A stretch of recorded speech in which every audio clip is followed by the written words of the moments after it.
Hello everybody, আপনাদের সবাইকে আবারও স্বাগত জানাই আমার এই চ্যানেলের আরেকটা নতুন পর্ব দেখতে।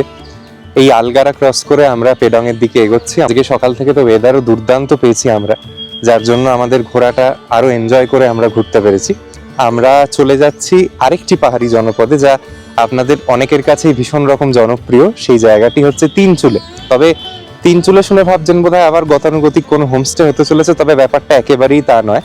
আমরা যে জায়গাটিতে থাকতে চলেছি এই রকম কন্টেন্ট আমার চ্যানেলে এই প্রথম। কেন বলছি, তিনচুলেতে আমরা এবার থাকবো হচ্ছে একটি রিসোর্টে, যেখানে ডোম টেন্টে আজকে আমরা নাইট স্টে করবো। মানে উত্তরবঙ্গ, সিকিম বা গোটা নর্থ ইস্টে কমবার তো আসা হয়নি, তবে কখনোই এর আগে আমার লাইফে আমি কখনো কোনো ডোম টেন্টে থাকিনি।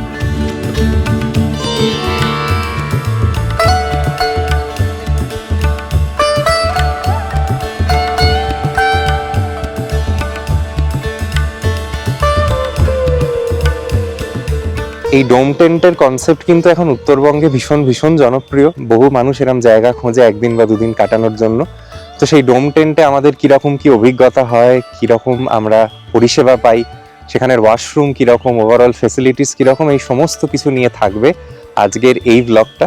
শিলিগুড়ি থেকে কম বেশি 63 কিলোমিটার। আপনারা 2.5 থেকে পৌনে 3 ঘন্টার মধ্যে যদি ওয়ান স্টপ ব্রেক নিয়েও যান পৌঁছে যাবেন। NH10 হয়ে যাওয়াটা শর্ট রুট পড়ে। কিন্তু যারা ধরুন ভাবছেন যে শেয়ার গাড়িতে যাবেন, তাদের ক্ষেত্রে উপায় হচ্ছে শিলিগুড়ি থেকে জোরবাংলো, যেগুলো দার্জিলিংগামী গাড়ি, সেখানে নেমে গিয়ে বাকিটা তিনচুলে অবধি আপনি শেয়ার পেয়ে যাবেন। কিন্তু হয়তো রিসোর্টটা অবধি যদি যেতে হয়, আপনাকে প্রাইভেট নিয়ে নেওয়াই ভালো গাড়ি। তো পৌঁছানো খুব একটা জটিল কিছু নয়, এবং ওখানে 1 বা 2 দিন কাটিয়ে আবার মেন টাউন দার্জিলিং চলে আসতে পারবেন ঘন্টাখানেক, ঘন্টা দেড়েক দূরত্বে। তো অনেক কিছু দেখবার আছে, অনেক কিছু দেখাবার আছে। আজকের এই পর্বটা শুরু করা যাক। আমাদের পৌঁছতে মোটামুটি আরো 1.5 থেকে 2 ঘন্টা নেবে।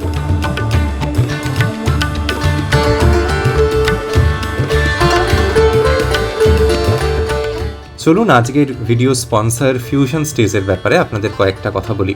ফিউশন স্টেজের ওয়েবসাইটের লিঙ্ক আজকের ভিডিওর ডেসক্রিপশনে পেয়ে যাবেন। এমনকি ওনাদের সঙ্গে যে নাম্বারে যোগাযোগ করা যায় সেটাও বারবার আমি স্ক্রিনে ফ্ল্যাশ করে দেবো।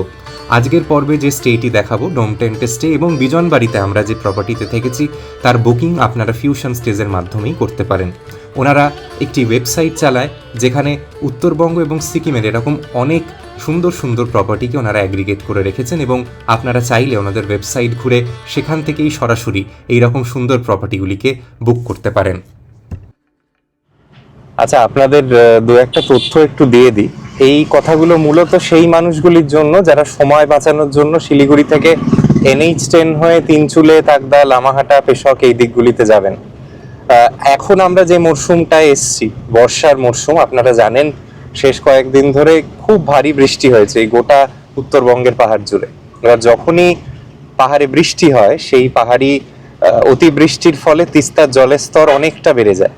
এবার আমরাও যে সময় এসছি, আমি এমন কি বলছি, মানে কালকের ঘটনা, কালকেই আমরা দেখছিলাম ফেসবুকের একটা পোস্টে যে তিস্তা বাজারের ওখানটা তো ভীষণ লো লাইং এরিয়া, তিস্তার জল উঠে আসে এবং ওই রাস্তা কিন্তু মাঝে মাঝে ইনঅ্যাক্সেসিবল হয়ে যায়। এমনি রাস্তাটা সরু, তারপর এই লাস্ট বন্যার পরে ওটা সেই একটা মেকশিফট অ্যারেঞ্জমেন্ট মতো করে চলছে। খুব যে ভালো অবস্থা রাস্তার তা নয়। আপনারা যদি NH10 হয়ে এই দিকটা ওঠেন, সেই সেবক থেকে যে তিস্তাকে সাথে পাবেন, একেবারে তিস্তা বাজার অবধি কিন্তু তিস্তাকে পাশে নিয়ে নিয়েই চলতে হবে। তুলনামূলকভাবে জোরবাংলোর রাস্তাটা সেফ বেশি। ওখানে যেহেতু রিভার ক্রসিংটা কোথাও নেই, সময় একটু বেশি লাগলেও সারা বছর ওই রাস্তাটা খোলা পাওয়ার সুযোগ বেশি। আমরা কালিম্পং থেকে নেমে আসছি তিস্তার রিভার বেডের কাছে, জানি না রাস্তা কি পাবো না পাবো। খুব সামান্য একটা স্ট্রেচ, যদিও 1-1.5 কিলোমিটারই হয়তো তিস্তাকে পাশে নিয়ে চলতে হবে এই রুটটা দিয়ে আমরা যে নামছি। বাট সেটা নিয়েও চিন্তায় আছি, কারণ কালকেই কিন্তু ওই রাস্তা প্রায় সাবমার্জড হয়ে গেছিল ঘন্টাখানেকের ওপর। এখন তো আজকে সেভাবে বৃষ্টি নেই, রোদ উঠে গেছে, আশা করি প্রবলেম হবে না। বাট যে ড্রাইভারের সঙ্গেই ঘুরবেন বা যে হোমস্টে বা হোটেলের ওনার, তাদের থেকে এটা জেনে নেবেন যে আপনারা যখন আসছেন তখন রাস্তার পরিস্থিতি কিরকম। আমি ব্যক্তিগতভাবে সাজেস্ট করবো যে একটু যদি তাতে 500 টাকা বেশিও লাগে বা 1 ঘন্টা সময় বেশিও লাগে, আপনি যদি সেফলি ঘুরতে চান, তাহলে কিন্তু কার্শিয়াং হয়ে নর্মাল সোনাদা হয়ে জোরবাংলো হয়ে আসবেন। সেটা অনেক তুলনামূলকভাবে safer option to reach Tinchuley. আমার সামনেই তিস্তা নদীকে দেখুন, প্রায় বিপদসীমার কাছাকাছি জলের স্তর। দেখলে যে কোনো মানুষেরই কিন্তু ভয় লাগবে। এই যে রাস্তাটা, এইটুকুই কিন্তু প্রবলেমেটিক পোর্শন। আমরা দেখবেন এটা ক্রস করব, টোটালে হয়তো 2 থেকে 4 মিনিট নেবে, কিন্তু এইখানেই যত রকম যা ঝামেলা হয়।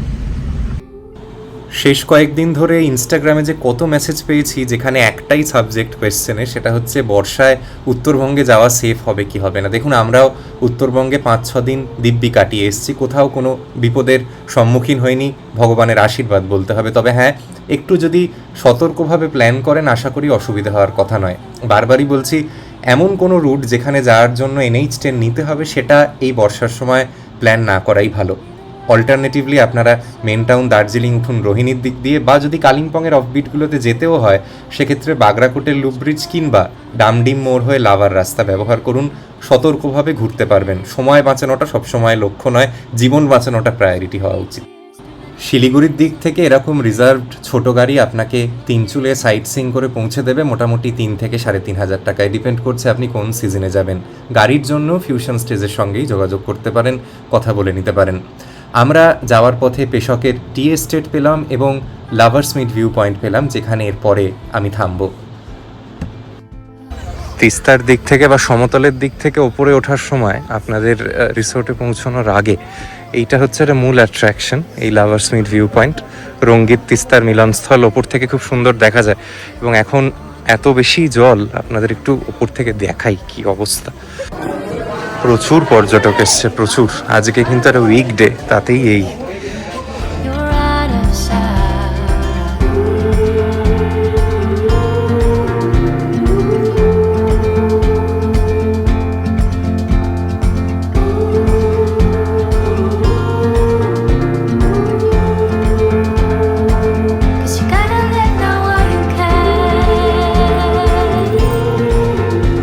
এই রাস্তা দিয়ে আবার খানিক দূর এগোনোর পরেই আবার আপনারা পাবেন হচ্ছে পেশকের চা বাগান। এই রাস্তাটা ভীষণ সিনিক, আমাদের বাবেল ব্লিস অব্দি পৌঁছতে আর মেরে কেটে 8 ঘন্টা নেবে। এই বারবার ব্রেক দিয়ে যাচ্ছে তাই, নইলে আরও অনেকক্ষণ আগেই হয়তো পৌঁছে যেতাম। সুন্দর রাস্তা।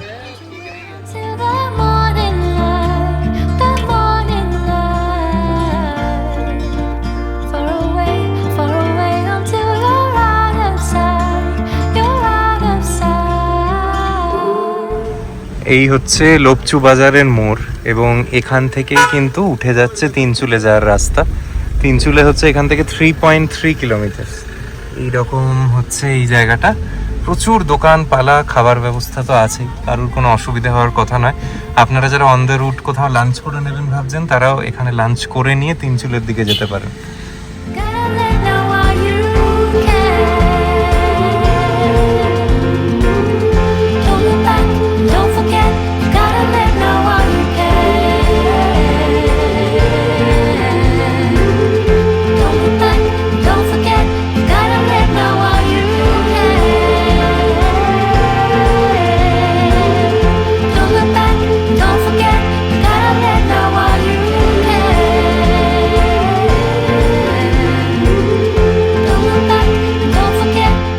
এই হচ্ছে আমার সামনে তিনচুলের বিখ্যাত গুম্বাদারা ভিউ পয়েন্ট, এবং এই গুম্বাদারা ভিউ পয়েন্টকে ঘিরেই গড়ে উঠেছে এই ডোম টেন্ট স্টেগুলি।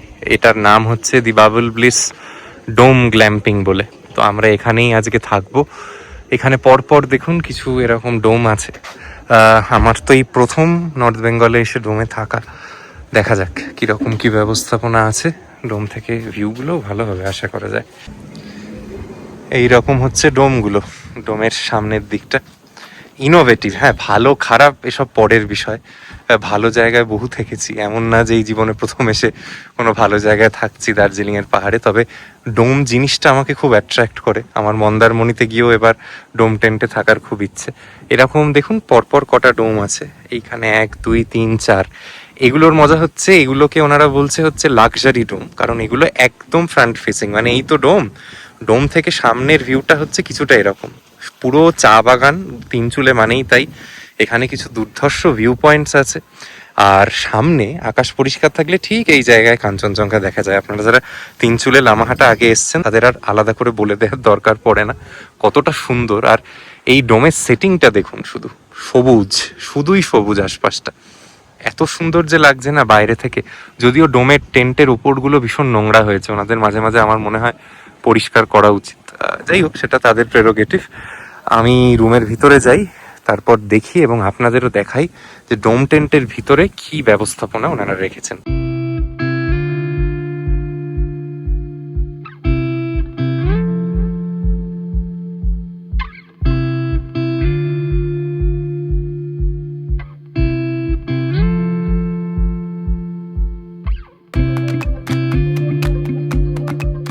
আচ্ছা, এবার ডোমে প্রবেশ করা যাক। হ্যাঁ, আমাদের এই লাক্সারি ডোম যেগুলো, এই হচ্ছে উঠবার পথ আর এই হচ্ছে ডোমের ইন্টিরিয়ার। হ্যাঁ, ভিতরটা কিন্তু প্রিমিয়াম একটা ফিল আছে।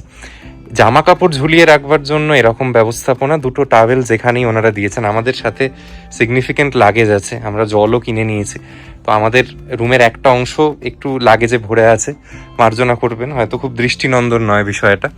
এখানে একটা আয়না আছে, এটাই হচ্ছে সাজগোজের জায়গা। এইখানে হচ্ছে আপনার বসে বাইরে দেখবার ভিউ আর কি। এই দুটো চেয়ার টেবিল দিয়ে এই জায়গাটি সাজানো। এই যে বাইরের কি বলবো, এটা একটা ফাইবার ওয়াল টাইপের হবে, কাঁচ তো মনে হচ্ছে না, হ্যাঁ ফাইবারই, একদম নড়ে যাচ্ছে হাত দিলে। তো এইটা একটু নোংরা, আর একটু যদি পরিষ্কার রাখতেন ওনারা, আর একটু ধোয়াধুয়ি করে রাখতেন, আমার মনে হয় জিনিসটা বেটার লাগতো। এদিকে একটা ছোট টেবিল আছে, এইখানটা দেখুন, এখানটা ইন্টারেস্টিং, একটা বড় ক্যাবিনেট মতো। এখানে আবার রুম হিটার আছে, টর্চ আছে এমার্জেন্সির জন্য, ইলেকট্রিক কেটেল, ফ্লাস্ক, কাপ, কাঁচের গ্লাস টাস এবং একটা করে জলের বোতল, সিল্ড বোতল দিয়েছে। এটা অনেকে জিজ্ঞেস করে থাকেন, আরও ওয়াটার নয়, সিল্ড বোতল। এখানে টুকটাক আপনার জিনিস রাখবার জন্য প্রচুর জায়গা। আমাদের ব্যাগগুলো এখানে রেখে দিলে ঘরটা একটু খালি হবে। এবার মজা হচ্ছে যে এই ভিতরে কিন্তু খুব একটা ভেন্টিলেশনের কোনো ব্যবস্থা নেই, এখানের জানলাগুলি খোলে না। এই হচ্ছে আপনার বেড, এখানেই আমাদের তিনজনকে ফিট করতে হবে। যদি চান এক্সট্রা কটের ব্যবস্থা ওনারা করে দেবেন, সেটা আমি জেনে নিয়েছি, বাট আমার মনে হয় খাটের যে আয়তন তাতে আমাদের তিনজনের হয়ে যাওয়া উচিত। সাইডে একটা এখানে ল্যাম্প আছে, ফ্লোর ল্যাম্প, এখানে একটা ফ্যান আছে, পেডেস্টাল ফ্যান, যেটার ভীষণ রকম প্রয়োজন, কারণ এই যে সময় অ্যাটলিস্ট আমি আপনার সঙ্গে কথা বলছি, তখন বাইরে ঠান্ডার ছিটে ফোঁটাও নেই, বেশ গরম, এবং ঘরের ভিতরে এসেও মনে হচ্ছে যে না, কষ্টই লাগছে, গরম গরম একটা ভাব আছে। শীতের সময় এলে এই জায়গাগুলি ন্যাচারালি অনেক বেটার। আর টয়লেটের ব্যাপারটা বলে দিই, এখানে একটা দেখছি হেলানো গিজার আছে, তার মানে গরম জলের ব্যবস্থাপনা তো আছেই। যদিও কতটা ফায়ার সেফটি বা কি বিষয় আমার জানা নেই। টয়লেটের এন্ট্রেন্সটা হচ্ছে ওই দিক থেকে, সেটাও আপনাদের একটু ঘুরিয়ে দেখাই। ফ্যাসিনেটিং লাগছে, এটা নতুন কনসেপ্ট। টয়লেটটা কীরকম কি দেখি, খুব ছোট জায়গা নিয়েই হবে। এই হচ্ছে টয়লেট, মন্দ নয় টয়লেটটা, জানেন। এখানে ওয়াশ বেসিনের সেকশন, এখানে আছে হচ্ছে ওয়েস্টার্ন টয়লেট, এখানে জামা কাপড় ঝুলিয়ে রাখবার জায়গা, ওদিকটা স্নানের জায়গা, আর টয়লেটের ভিতরে একটা লাইটের ব্যবস্থাপনা ওনারা করেছেন। এদিকে আরেকটা ফ্লোর ল্যাম্প আছে, আর ওপরে তো একটা ঝাড়বাতি মতো আছে এই ঘরে দেওয়া। এই ছিল ঘর। ভালো খারাপ এসব পরে আলোচনা হবে, বাট বলবো ভীষণ ভীষণ নতুনত্ব লাগলো, দারুণ লাগলো আর কি। এরকম জিনিস আমার কাছে একেবারেই নতুন, আমি আগে কখনো থাকিনি। যারা চার্জিং পয়েন্টের বিষয়টা ভাবছেন, বলে দিই এইখানে একটা চার্জিং পয়েন্ট আমার চোখে পড়ছে, আর এদিকে একটা দুটো চার্জিং পয়েন্ট আছে। তাই আপনার যদি ইলেকট্রনিক ডিভাইসও থাকে, সেটারও চার্জ দেওয়ার আশা করি খুব একটা কিছু প্রবলেম হবে না। এই ছিল ব্যবস্থাপনা। আপনাদের কেমন লাগলো এই ডোম টেন্ট অবশ্যই জানাবেন।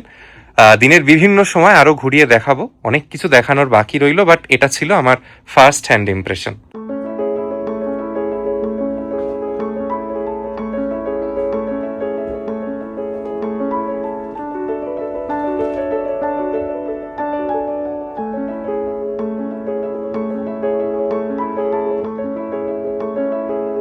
আমার প্রথমে এসে যে জিনিসটা অতটা চোখে পড়েনি, সেটা হচ্ছে যে আমি ভাবছিলাম যে এই ঘরের ভেন্টিলেশনের সিস্টেম কি। দেখুন, একটা তো এটা হতেই পারে যে আপনি যে দরজাটা দিয়ে ঢোকা বেরোনো করছেন সেটা খোলা রাখলেন, বাবা যে এই যে চেয়ারগুলিতে বসেছে, কিন্তু এগুলো কিন্তু খোলা যায় না।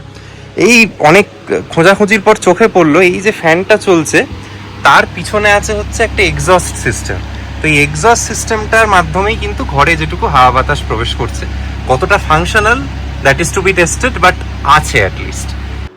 ফার্স্ট ইমপ্রেশন বলবো দারুণ, মানে এইটুকু একটা টেন্ট, তার মধ্যে যে এত রকম ব্যবস্থাপনা থাকতে পারে, এটাই আমাকে অবাক করেছে। দেখুন, পুরোপুরি পারফেক্ট তো নয় কখনোই, এটা কখনো একটা হোটেল রুমের সঙ্গে আপনি কম্পেয়ার করতে পারবেন না।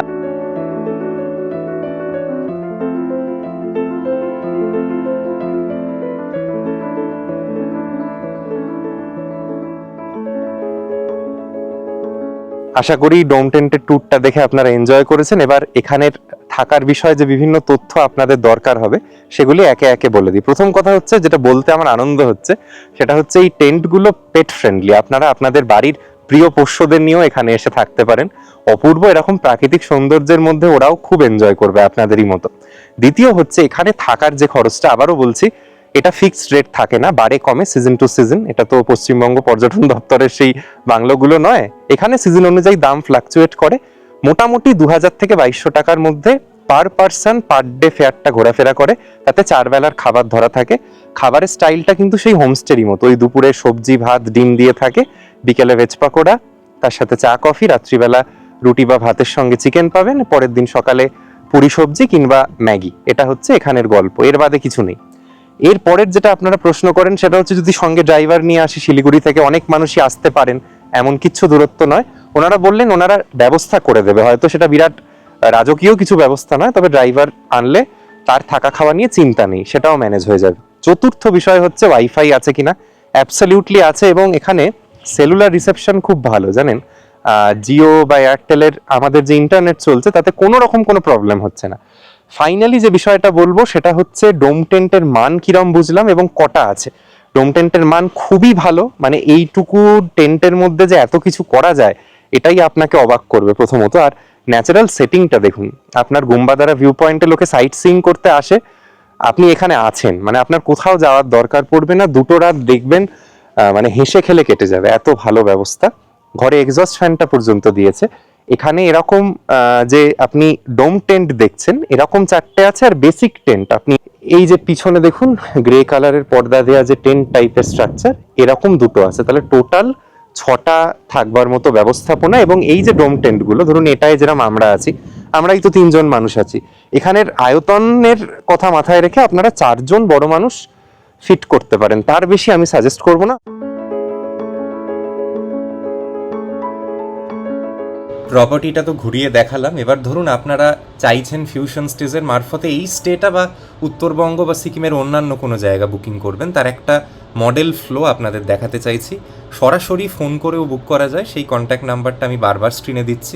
যারা চান ওয়েবসাইটটা একটু ঘেঁটে দেখবেন, আরও 10টা প্রপার্টি এক্সপ্লোর করবেন, কারণ আমি যে 2টো প্রপার্টি দেখাবো তার বাদে আরও প্রায় 2000 প্রপার্টি ওনারা ম্যানেজ করেন, তাই সবটা তো ঘুরিয়ে দেখানো সম্ভব নয়।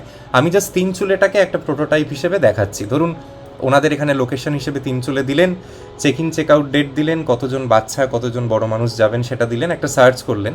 ওনারা যেটা করবে, তিনচুলেতে ওনাদের সঙ্গে কাজ করে যে সমস্ত প্রপার্টি তা লিস্ট ডাউন করে দেবে, এবং অ্যাপ্রক্সিমেট প্রাইসটা কী হতে পারে সেটা ওনারা লিখে দিচ্ছে। এবং ধরুন আপনি এই প্রপার্টিটা বুক করতে চান, আপনি কি করবেন, এক্সপ্লোরে ক্লিক করবেন।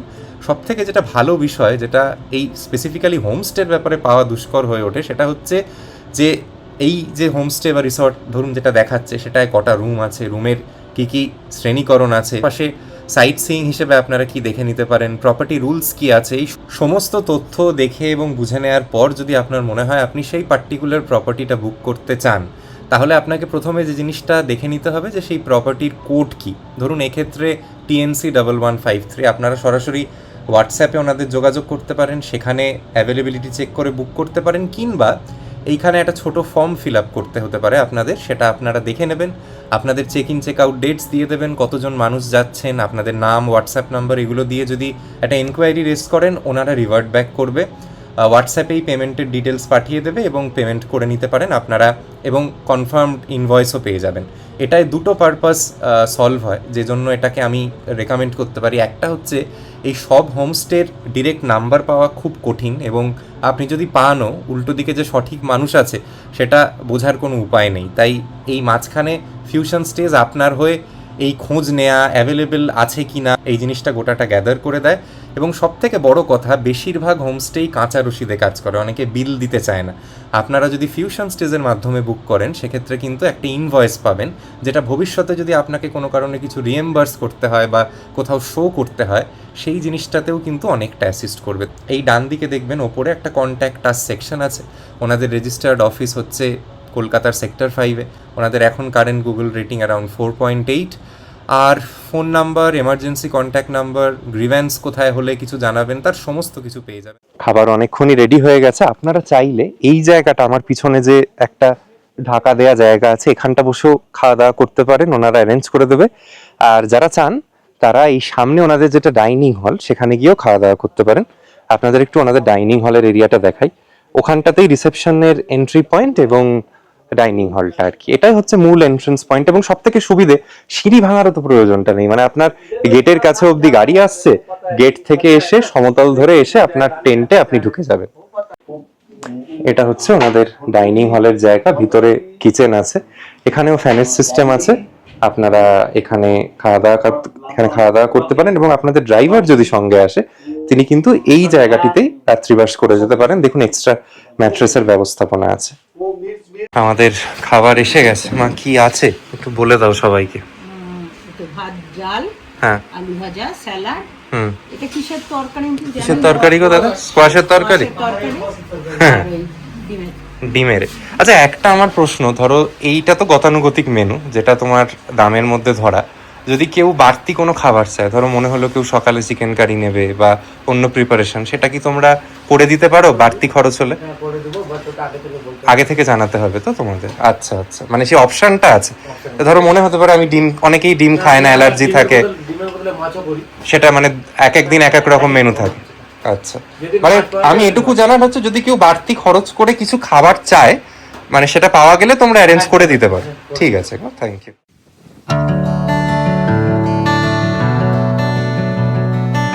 এত ঠান্ডা একটা হাওয়া দিচ্ছে, এই বাইরেটা বসেই তো ঘন্টার পর ঘন্টা সময় কাটিয়ে দেওয়া যেতে পারে। টেন্টের ভিতর যখন আছি তখন কিন্তু এতটা কিছু বোঝাই যাচ্ছে না, ভিতরে ইনসুলেশনটা ভালো, বাইরেই যে এত হাওয়া বইছে বা একটা ঠান্ডা ঠান্ডা ভাব। অনেকেই হয়তো ভাবছেন যে টেন্টের ভিতরটা কিরকম লাগছে, আপনাকে বলি টেন্টের ভিতরটা কিন্তু গরম গরমই আছে। এমনকি এখনো বিকেল 5টা 5:30 বেজে গেছে, আমরা কিন্তু ভিতরে পেডেস্টালটা চালিয়েই বসে আছি। এদিকে দেখুন বাইরে হাওয়ায় উড়িয়ে নিয়ে যাচ্ছে, এত অপূর্ব লাগছে না আশপাশটা, অসাধারণ। মানে আমি তো বলছি আমার এই তিনচুলে জায়গাটাই বরাবর খুব প্রিয়। আমি বারবার বলি দার্জিলিং এর অফবিটে যে কটি জায়গা আছে, মানে এনকাম্পাসিং প্লেসেস লাইক লামাহাটা, বারামাঙ্গোয়া, ছোটা মাঙ্গোয়া, তাকদা, সব কিছুর ওপরে আমি তিনচুলেকে রাখি। এবং তার কারণই হচ্ছে এই অপূর্ব প্রাকৃতিক সৌন্দর্য। দেখুন আমি কথা বলছি, পিছনে মেঘ ভেসে বেড়াচ্ছে, গাভীর মতো সবুজ চা বাগান।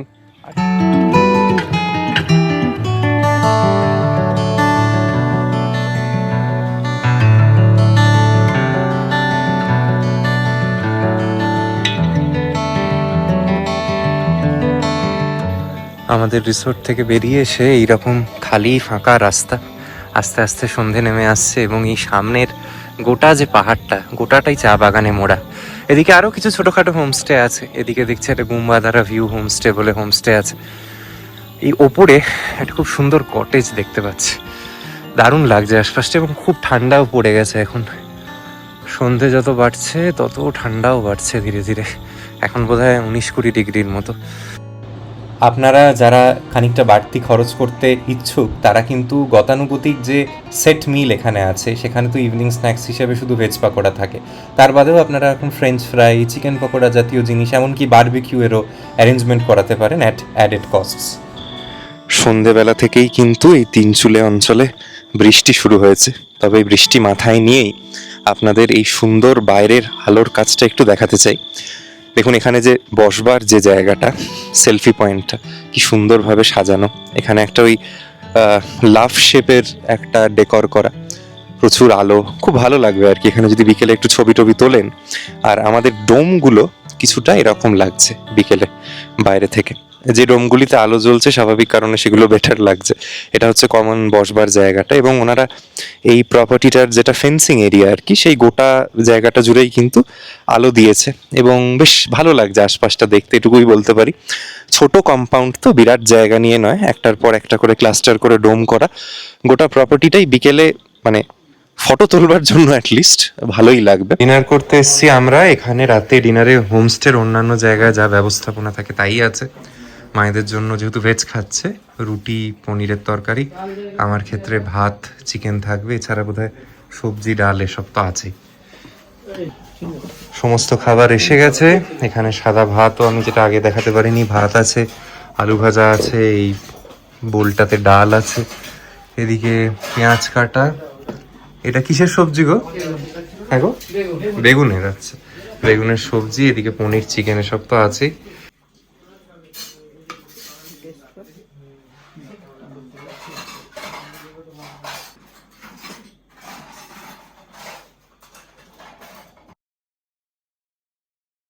আচ্ছা, তিন চুলেতে কোন সময় আসলে আপনাদের ভালো লাগবে? আমার তো মনে হয় সেই সময়টা উত্তরবঙ্গের অন্যান্য সমস্ত জায়গার মতো এখানেও অক্টোবর থেকে জানুয়ারি। সে সময় আকাশ পরিষ্কার থাকে, দূরের পাহাড়গুলো আরও পরিষ্কার দেখতে পারবেন এবং কাঞ্চনজঙ্ঘাও দেখা দেবে।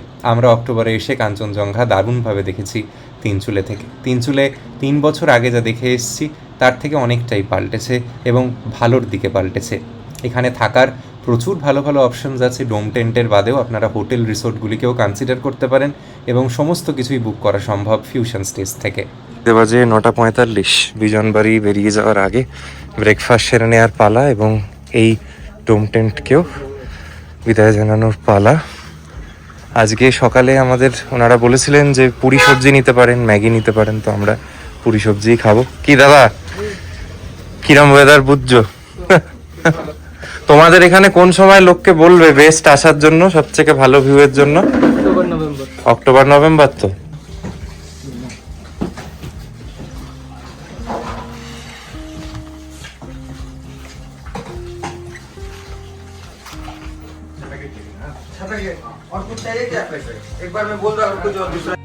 আমার তিনচুলে ভ্রমণের গল্পকে এখানেই শেষ করলাম। আপনারা সবাই খুব ভালো থাকবেন এবং আমার এই চ্যানেলের সঙ্গে কানেক্টেড থাকতে হলে অবশ্যই আমার এই চ্যানেলটি সাবস্ক্রাইব করতে ভুলবেন না।